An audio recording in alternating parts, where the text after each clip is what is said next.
Boa noite para todos.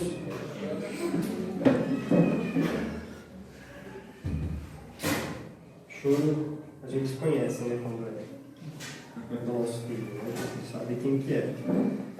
Aliás, o pessoal fala aí que a gente não tem muito filho, porque a população da Terra já está muito. Tem muita gente já. Mas entre obedecer os especialistas, aí obedecer a palavra, né? Para crescer e multiplicar, nós temos que obedecer a palavra. Se Deus falou para crescer e multiplicar, vai dar um jeito de cuidar de todo mundo, né? Tranquilo. Falam que o mundo já está aí com 7,7 bilhões de pessoas. É gente colocada, viu? Há 50 anos era metade desse número, né? Pensou? 50 anos, o negócio duplicou de gente. Realmente muita gente. Embora a gente saiba que a maioria está lá. Né? Você pegar 35% está concentrado em 2 países, a China e a Índia. Eles têm filho pra caramba. Talvez eu e a minha família lá, eles falariam assim, o quê? Né? Só 4 aí? Um pouquinho, né? Embora agora tenha um monte de controle lá, né? Para ver se diminui um pouco isso, né? Mas é gente pra caramba lá em pouco território, né? E a gente preocupado aqui, né, no Brasil, o que vai fazer com 200 milhões de pessoas, né? Imagine você ter só 1 bilhão no país, né? Que governar tudo isso, né? Isso é a China e a Índia. E imagine se você fosse categorizar as pessoas assim, né? Dividir as pessoas, enfim, em grupos assim. Você poderia dividir 7,7 bilhões de pessoas usando o critério de cor, por exemplo. Você tem aí pelo menos umas 7 cores, 6 cores, né? Até mais, eu acho, né? Porque, pessoal, tem o branco, negro, o amarelo, aquele de vermelho americano, né? Tem N cores aí que a gente pode lembrar de pessoas. Você pode categorizar as pessoas como a sua renda também. Mas isso é muito relativo, porque um rico aqui é pobre em outro lugar. E um pobre aqui é rico em muitos países, né? Dependendo da sua renda que você tem aqui, você pode ser pobre em um determinado país. Você vai para a Europa, você é pobre, mas você vai para a África, você é rico. Você ganha. Isso é muito relativo também, né? Aliás, riqueza é coisa muito relativa, assim, o que faz uma pessoa rica ou não. Então fica difícil categorizar. Até categorizar por sexo, hoje em dia está complicado, né? Porque o pessoal fica bravo, né? Fala assim, não tem 2 não, só, né? Mas usando as categorias bíblicas, que é a correta, mesmo assim, é um pouquinho difícil. Porque tem um ou outro aí que a gente sabe que nasce com, né, a anomalia, e tem os 2 sexos. É uma frutinha. E aí, até nisso você vai ter uma outra pessoa aí que vai ser difícil categorizar. Agora, tem de fato uma categorização que você pode pegar 7,7 bilhões de pessoas e colocar um de um lado, outro do outro. 2 grupos apenas. Com 7,7 bilhões de pessoas. Você pode chegar e falar assim, tanto para um lado, tanto para o outro, vocês têm tudo em comum uma coisa e vocês têm tudo em comum outra coisa.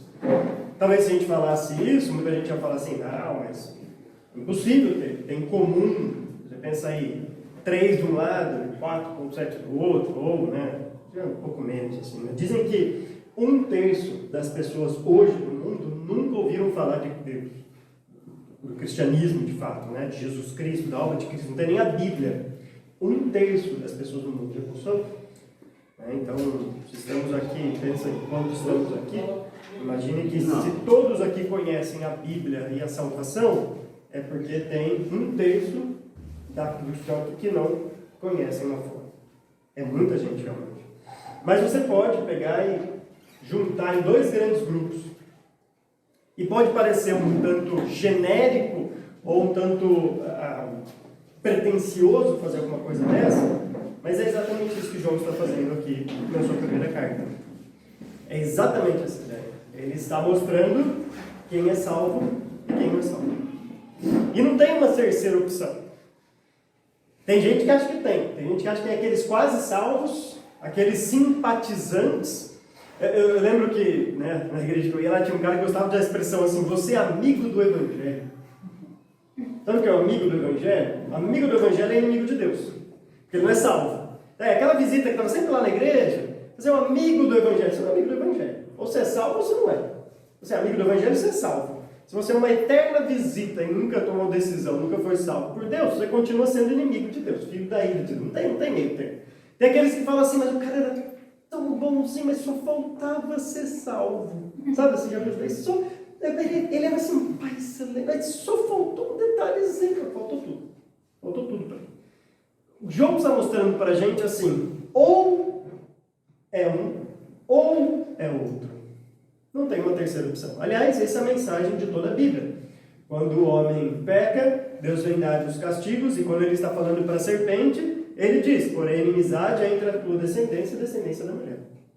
E pronto, não tem uma terceira descendência, não tem uma terceira via. Está em moda hoje na política, né? Buscar a terceira via. Pode ter na política, pode ter, embora assim, né? A gente conversa depois, mas pode ter, mas ao falar sobre essa categorização de João, não tem. Por isso que, se você prestou bem atenção na mensagem passada, por 2 vezes ele usou uma expressão, todo aquele que. E é uma expressão bem genérica, e ele faz isso de maneira proposital, e ele fez isso na mensagem passada, e vai continuar fazendo na de hoje, e vai fazer uma última vez na próxima mensagem, que não é domingo que vem, é no próximo domingo. Né? Domingo que vem é o último domingo, temos uma mensagem especial fora da série de 1 João. Então, ele diz assim no capítulo 2, versículo 29, todo aquele que pratica a justiça. Capítulo 3, acho que você já até abriu o 1 João aí, né? Capítulo 3, versículo 3, todo aquele que nele tem essa esperança. Ele está dizendo realmente assim, ó, todo mundo está incluído. Quem tem essa esperança, quem é nascido, é um grupo só. Por isso que ele é pretensioso bastante para dizer todo aquele. E você de fato pode dividir a humanidade, 7,7 bilhões de pessoas, em 2 grandes grupos. E ele vai continuar fazendo essa divisão aqui, inserindo um todo aquele para o outro grupo agora. Mas também falando de todo aquele novamente do nosso grupo. E aí ele vai fazer a última vez na mensagem, na próxima mensagem. Os versículos 4 a 6, que são o escopo da nossa abordagem hoje, diz assim. 1 João capítulo 3, versículo 4, 5 e 6. Diz assim. Todo aquele que pratica o pecado transgride a lei. Vocês sabem que ele se manifestou para tirar os nossos pecados. E nele não há pecado. Todo aquele que nele permanece não está no pecado. Todo aquele que está no pecado não o viu nem o conheceu. Perceberam quantas vezes todo aquele, todo aquele, todo aquele? E João quer ser genérico. Ele quer, é proposital isso, e depois nós vamos ver no versículo 9, no próximo estudo, todo aquele que é nascido de Deus. E ele quer mostrar realmente isso, para concluir todo este grande raciocínio lá no versículo 10. Dessa forma, sabemos quem são os filhos de Deus e quem são os filhos do diabo.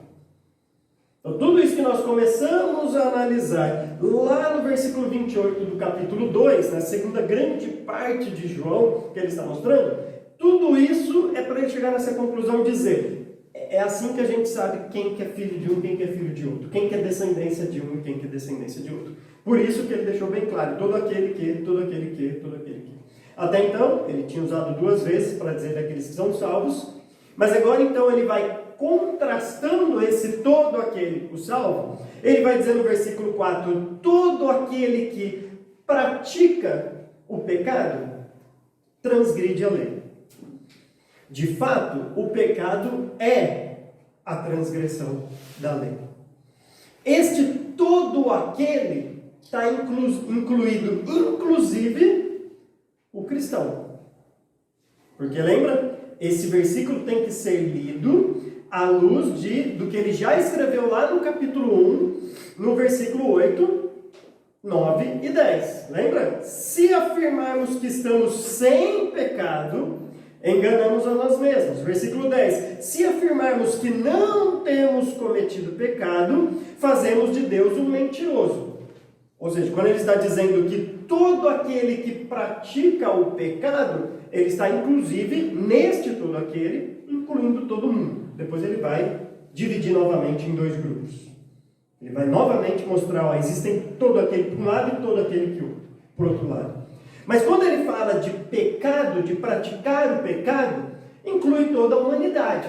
Na verdade, ele vai excluir depois uma pessoa propositadamente, que ele vai fazer isso no versículo 5. Mas ele está querendo dizer, todo aquele que pratica o pecado transgride a lei.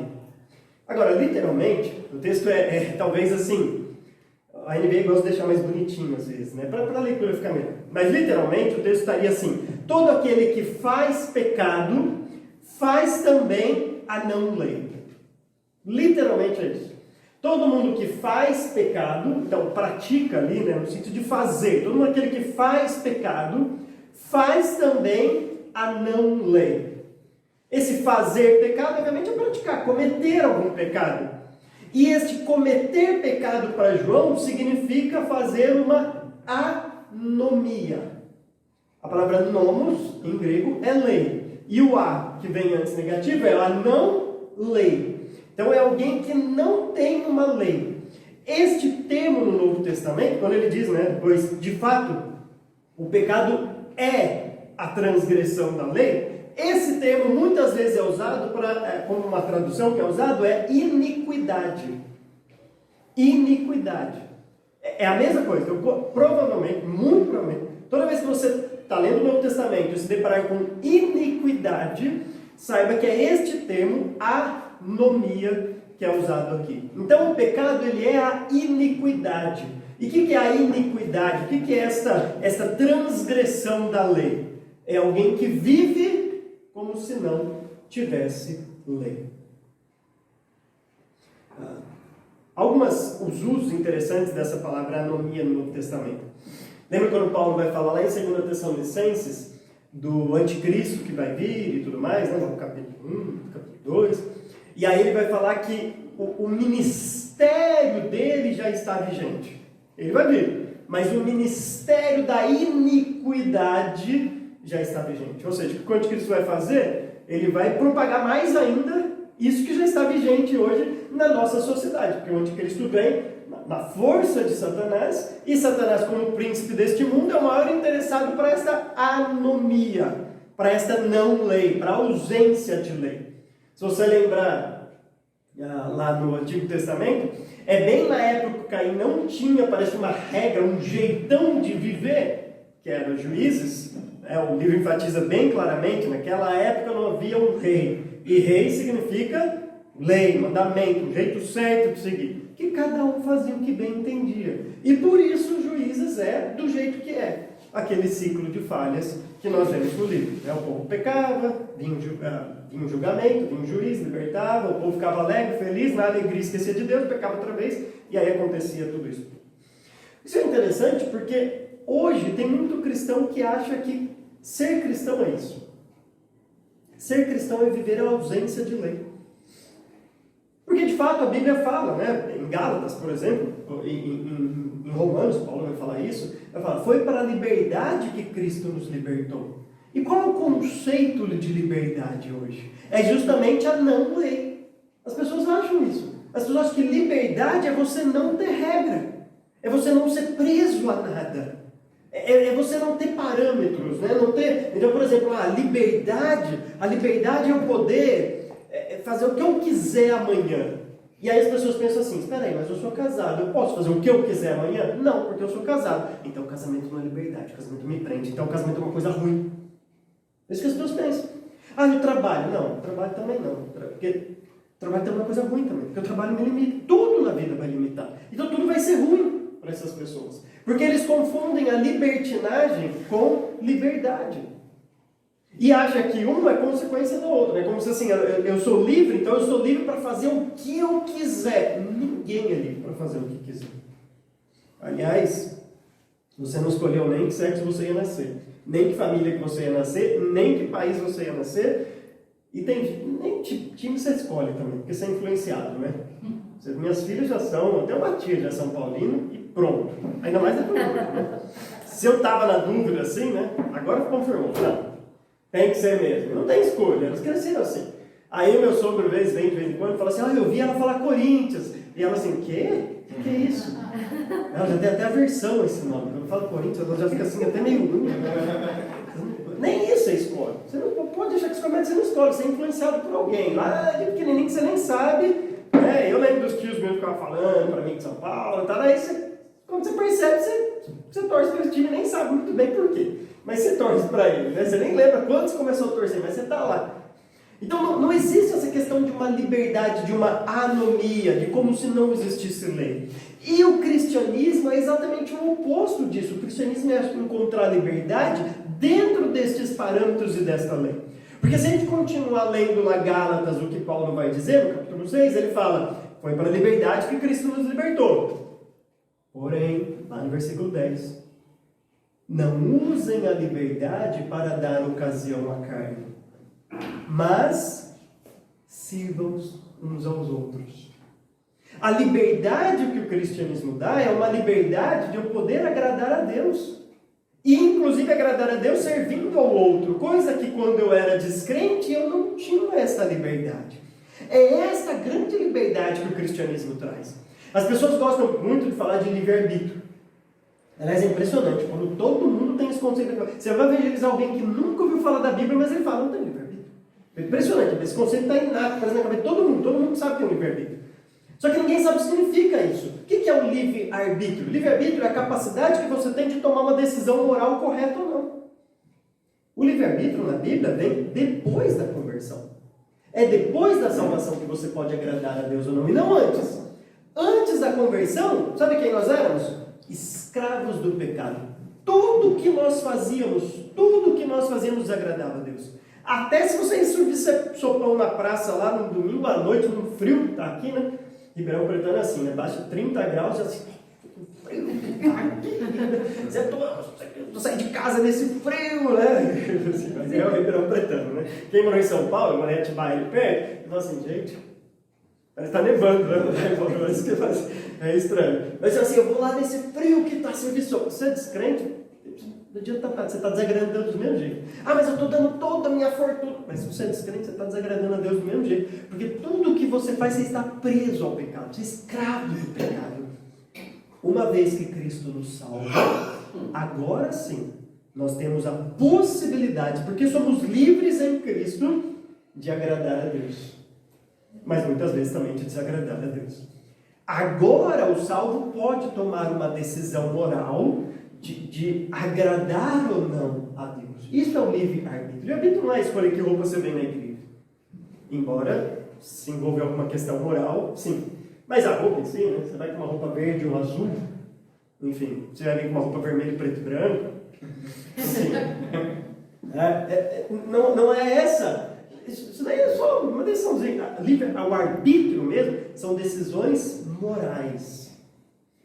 O cristão vive, então, debaixo do grande mandamento de Deus, debaixo da grande lei de Deus, quando Jesus resumiu: ama o Senhor seu Deus de todo o teu coração, de toda a tua alma, de todo o teu entendimento, de todas as suas forças, e ama o teu próximo como a ti mesmo. Esses dois grandes mandamentos que resumem todos os princípios da fé cristã é a grande lei que nós temos.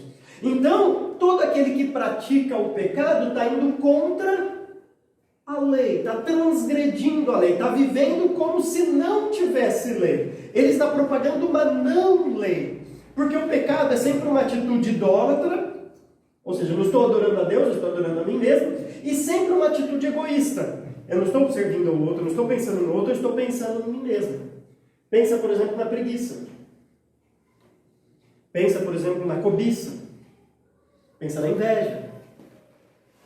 Pensa em coisas mais graves, adultério, assassinato.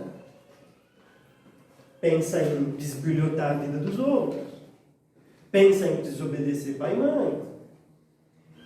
São todas atitudes que a ação que deveria ser voltada para a adoração a Deus e para o serviço ao próximo, para o amor ao próximo, volta-se para si mesmo, numa autoadoração e num autosserviço, num amor próprio. De maneira que ficar deitado no sofá é muito mais importante para você do que ajudar o seu cônjuge a lavar a louça. Por quê? Porque você se ama tanto. Assim, aquilo é tão importante, é um ídolo para você. E você não abre mão daquilo de jeito nenhum. E você prefere adorar a si mesmo do que adorar a Deus e servir ao próximo. Então, todo pecado, no fim das contas, ele é transgressão da lei. Não é à toa, e eu acho muito interessante os 10 mandamentos, né, que resumem essa questão da lei de Deus, que o primeiro mandamento é exatamente uma questão de adoração, não terás outros deuses além de mim. E o último mandamento é quando ele pega todos aqueles outros e eleva ao nível do coração, como Jesus fez no Sermão do Monte.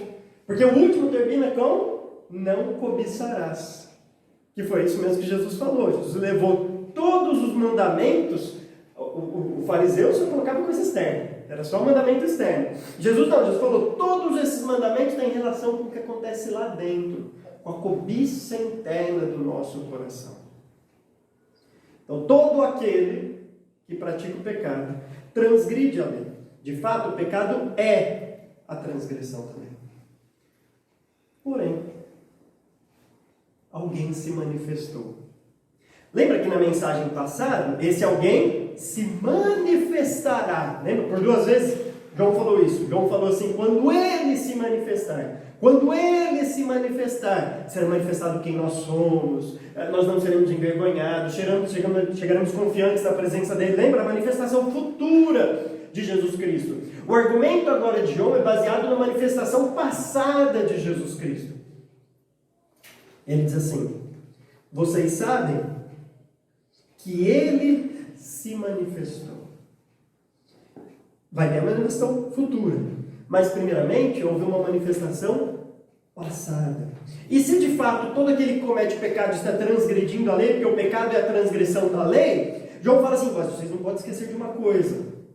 Há um evento na história, uma grande manifestação da história que aconteceu por um propósito muito específico. João diz assim no versículo 5, vocês sabem que ele se manifestou para tirar os nossos pecados.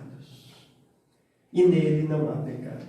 De fato, todo mundo que pratica o pecado transgride a lei. Mas Jesus Cristo veio para tirar o pecado e separar este grupo em 2 grandes grupos. Então, todos continuam pecadores. Mas agora você tem aqueles que vão, ainda pecadores, serem perdoados por Jesus Cristo. E outros que continuam, ele logo vai dividir os grupos em todo aquele e todo aquele. Vocês sabem que ele se manifestou para tirar os nossos pecados. Essa preposiçãozinha para que João usa aqui é uma ideia de propósito mesmo.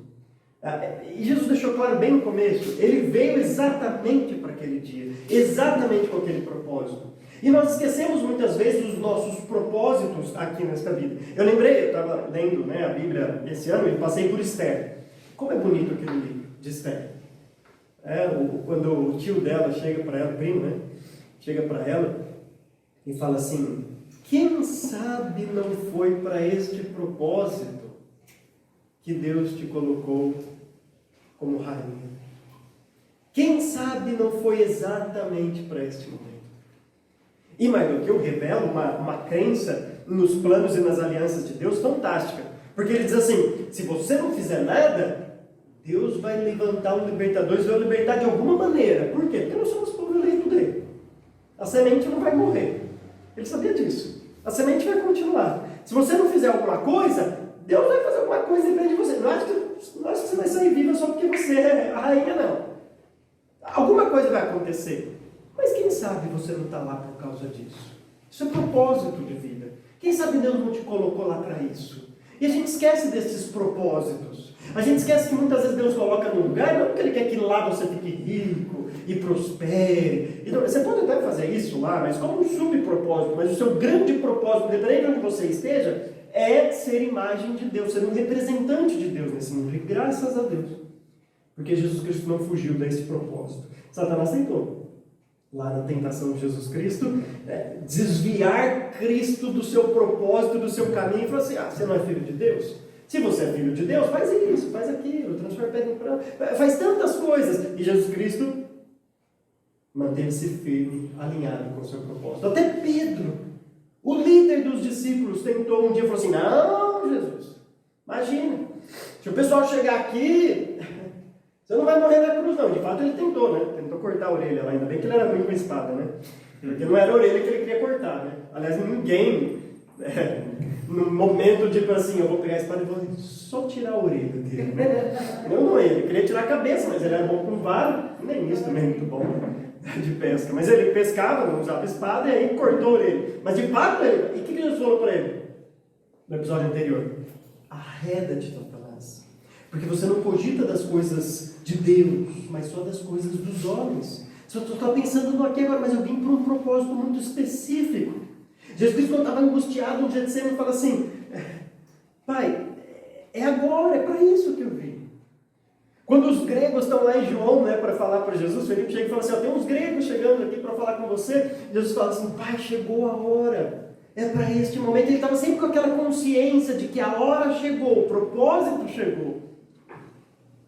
E o propósito é para tirar os nossos pecados. Essa palavrinha tirar é a mesma usada lá em João capítulo 1, versículo 29. Quando o outro João Batista, olha ao longe Jesus Cristo e diz o quê? Vejam, eis o Cordeiro de Deus que tira o pecado do mundo. Ele é o Cordeiro de Deus. E este termo tirar pode ter duas traduções. Pode ser tirar, levar para longe, literalmente seria cortar, né? Seria podar, cortar mesmo, tirar ou tomar para si. E curiosamente, João usa exatamente este verbo, que pode ser usado como cortar, arrancar ou tomar para si. E sabendo o que Jesus fez, é um verbo que vem muito a calhar.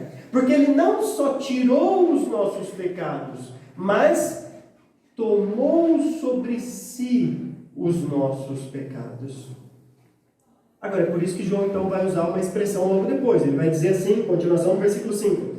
E nele não há pecado. Porque talvez alguns pensem: espera aí, então ele tirou o meu pecado, ele tomou sobre si o meu pecado, sim. Ele se fez um pecador, sim. Então Jesus também entra nesse todo aquele que pratica o pecado. Não. Nele não há pecado. Nele não havia pecado, nele não houve pecado, nele continua não havendo pecado. Existe um homem que foge a este padrão de todo aquele que pratica o pecado, mesmo tendo levado sobre si os nossos pecados. É o que o autor de Hebreus vai dizer, por exemplo, lá no capítulo 4. Abram em Hebreus capítulo 4. Ele vai dizer assim, no versículo 14. Portanto, visto que temos um grande sumo sacerdote que adentrou aos céus, Jesus, o Filho de Deus, apeguemo-nos com toda a firmeza à fé que professamos, pois não temos um sumo sacerdote que não possa compadecer-se das nossas fraquezas, mas sim alguém que, como nós, passou por todo tipo de tentação, porém, sem pecado. E este termo usado aqui, sem pecado, não é alguém que poderia pecar e não pecou. Não é alguém suscetível ao pecado, porque Jesus não tinha natureza humana. Jesus não tinha aquela cobiça interna que Tiago fala, que todo pecado, né, vem lá de dentro. Aquela cobiça, quando encontra a tentação externa, gera e dá fruto do pecado, o pecado nasce. Jesus não tinha aquilo. Então o Senhor não ficava naquela expectativa, dizendo: vamos ver se as profecias do Antigo Testamento vão se cumprir ou não. Vamos ver se o Messias vai continuar puro.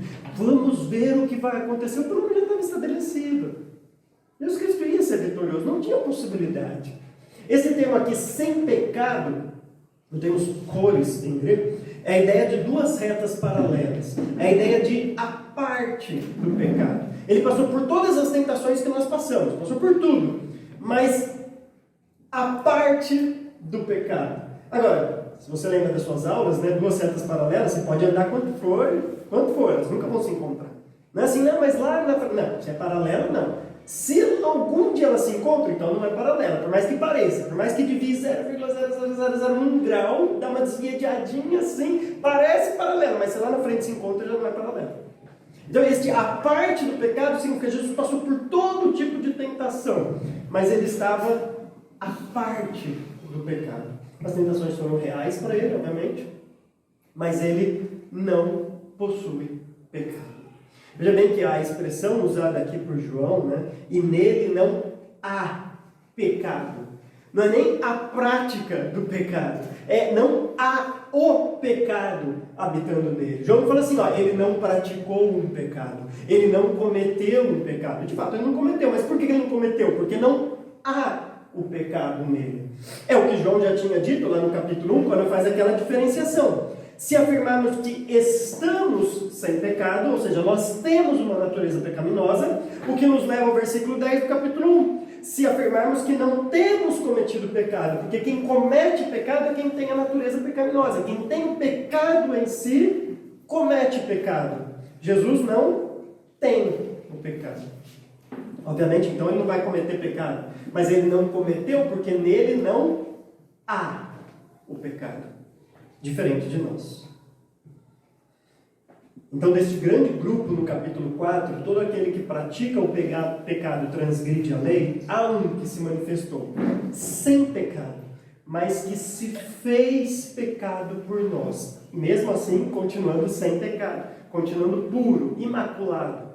Como Paulo vai dizer, o justo que morre pelos injustos e se torna, entre aspas, injusto, para nos tornar então justos diante de Deus. Mas nele não há pecado. Essa manifestação passada de Jesus Cristo serviu para separar dois grupos. Não que esses grupos já não estivessem separados no Antigo Testamento. Eles já estavam separados. Já tinha a descendência da serpente e a descendência da mulher. Você tinha os salvos no Antigo Testamento e você tinha os perdidos no Antigo Testamento. Isso daí já existia. Já existia antes de ter povo de Israel, existia com o povo de Israel, já existia antes no Antigo Testamento. Mas no Antigo Testamento é como se eles estivessem dando um cheque pré-datado. Sabe o cheque pré-datado? É um cheque assim que vai ser ainda lá para frente, vai cair o saldo dele, lá para frente. Então estava todo mundo assim com uma liminar.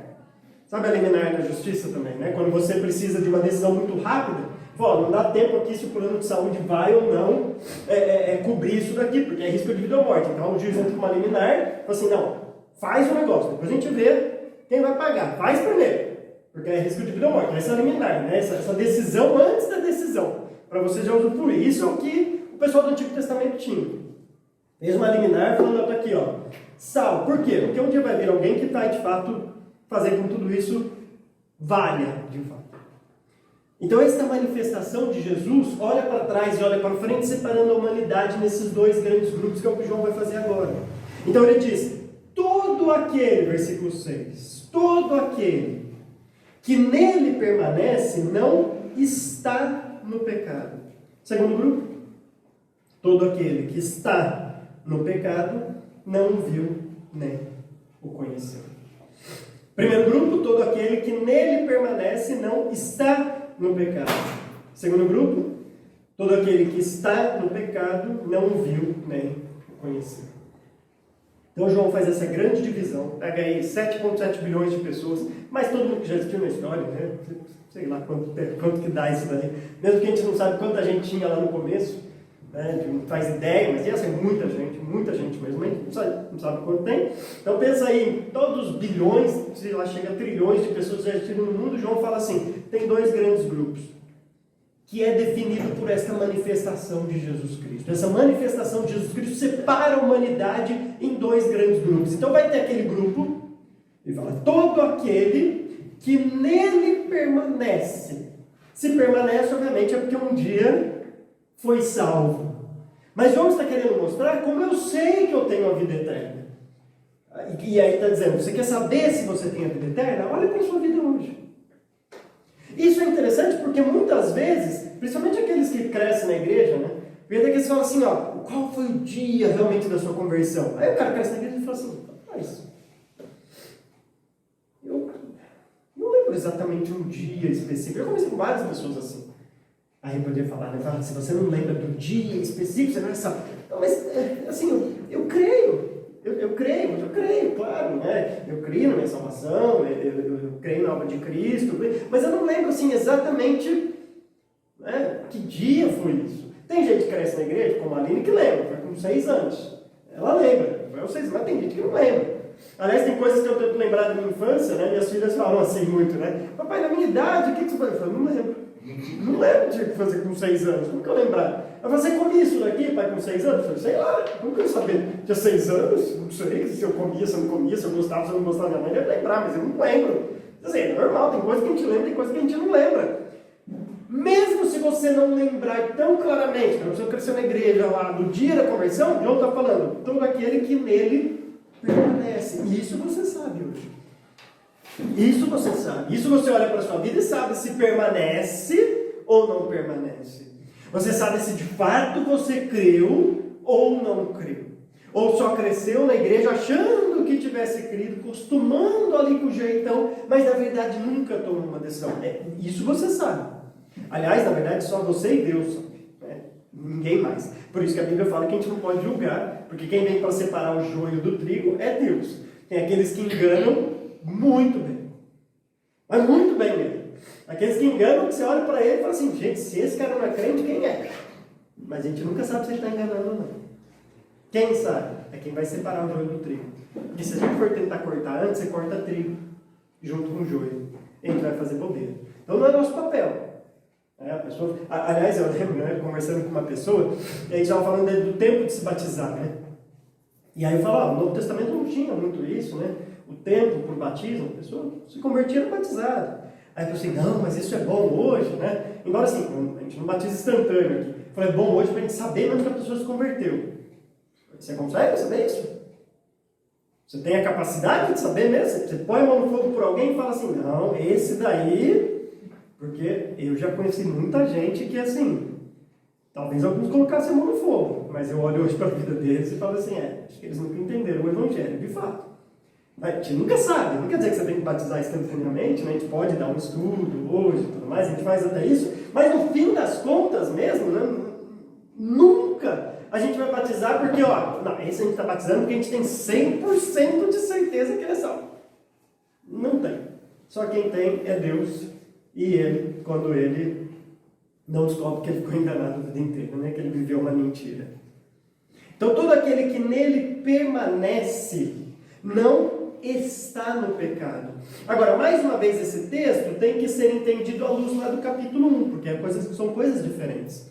Lá no capítulo 1, João falou que todos nós temos a natureza pecaminosa e todos nós cometemos pecado. Ninguém pode, se você fizer o contrário, você é mentiroso e faz de Deus um mentiroso. Porque isso foi o capítulo 1. Agora João vai dividir a humanidade em 2 grupos e vai dizer, por outro lado, existem aqueles que pecam, como nós pecamos. Mas existem aqueles que estão no pecado. De fato, João usa aqui um tempo presente que pode significar 2 coisas.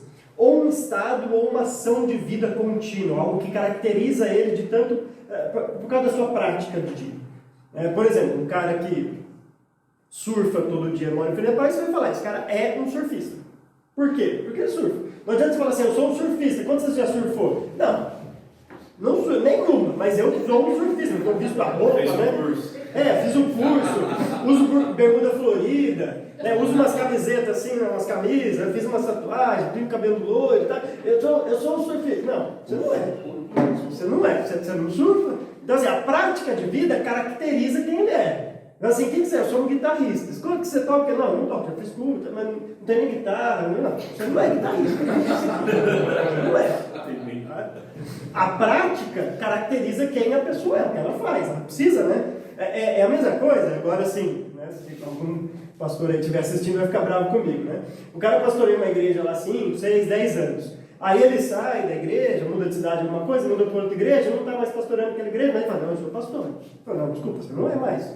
Porque quem é pastor está exercendo o cargo de pastor. Não é um título que você ganha assim, agora eu vou assinar por toda a minha vida um PR antes do nome, porque eu tenho cargo. Não, eu sou um pastor porque eu tenho gente para pastorear. Se eu não tiver mais, eu sou pastor, eu sou membro de igreja, como qualquer outro aqui. Então, você é aquilo que você faz no dia a dia, assim, você é caracterizado por isso.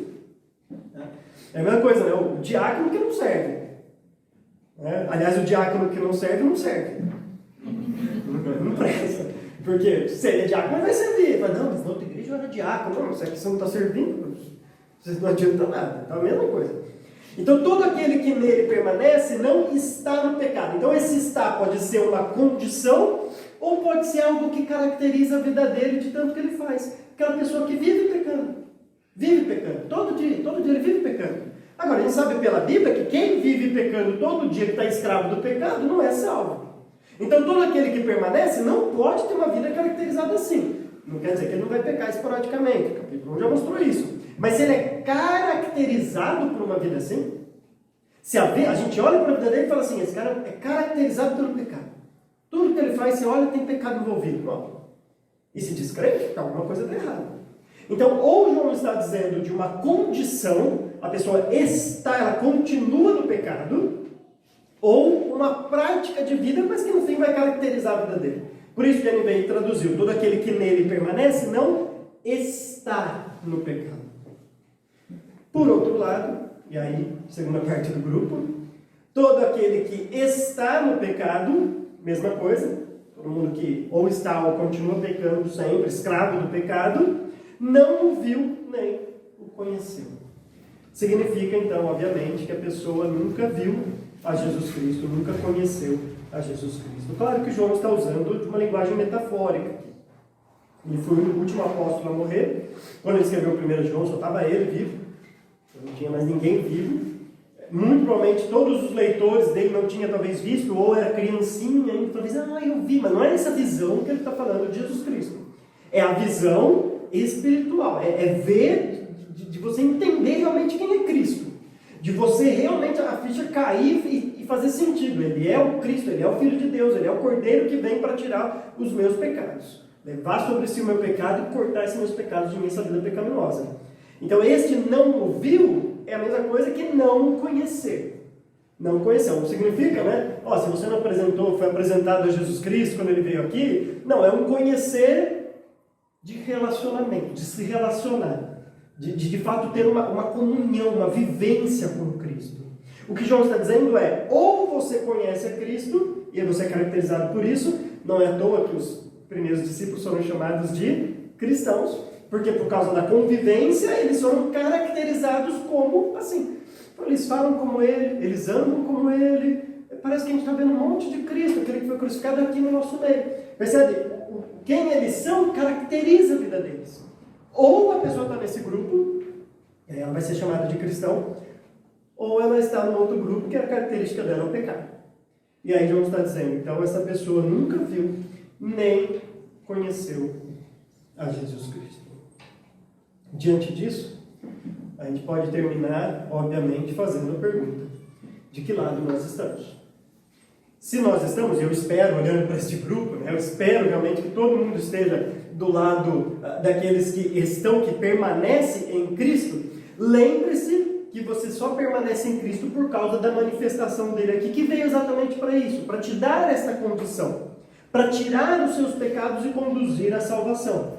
Não é porque você é bom, não é porque você merece, é porque Deus assim o desejou, então você tem que só prestar honra, glórias e louvores a Deus por isso. Por outro lado, vamos lembrar daqueles que estão no outro grupo. Porque nós nunca sabemos quem está no outro grupo, mas é temporário. Porque Deus é especialista em fazer isso. Deus é especialista em pegar aquela pessoa que a gente fala assim, não, esse daí vai morrer nesse grupo, não é possível. Esse cara não tem jeito. Olha a vida dele. É só pecado. É pecado atrás de pecado. Quem que me dá um jeito nessa vida? E aí vem Jesus Cristo e tira uma pessoa do império das trevas e conduz para o reino do Filho do seu amor. Dando aquele tapa na nossa cara, dizendo assim, eu mudo. Eu mudo pessoas como Paulo. Eu mudo pessoas que eram assassinas. Eu mudo, mas eu mudo até aquele moral, aquela pessoa que se acha muito boazinha, ética, que acha que nem precisa. Eu mudo essa pessoa também. Deus pode mudar. Então, ao mesmo tempo que você tem que ficar grato de fazer parte daqueles que permanecem, tenha compaixão, misericórdia e ore e fale de Cristo por aqueles que não o conhecem. Que você nunca sabe quando você vai se deparar com alguém que na verdade está ali temporariamente. Mas Deus logo vai puxá-lo para o outro lado, porque o lugar dele mesmo é naqueles que permanecem. Eu queria terminar lendo um texto com vocês de Tito, para nós terminarmos a nossa mensagem. Abram lá em Tito. No capítulo 2, versículo 11. Fala dessa manifestação, desse mesmo propósito da manifestação, mas aqui chama a manifestação da graça de Deus, que nada mais é do que a manifestação da própria graça de Jesus Cristo aqui neste mundo. E Tito, capítulo 2, versículo 11, Paulo diz assim: porque a graça de Deus se manifestou salvadora a todos os homens. Ela nos ensina a renunciar à impiedade e às paixões mundanas, e a viver de maneira sensata, justa e piedosa nesta era presente, enquanto aguardamos a bendita esperança, a gloriosa manifestação de nosso grande Deus e Salvador Jesus Cristo. Ele se entregou por nós, a fim de nos remir de toda maldade e purificar para si mesmo um povo particularmente seu, dedicado à prática de boas obras. Amém? Que Deus nos abençoe.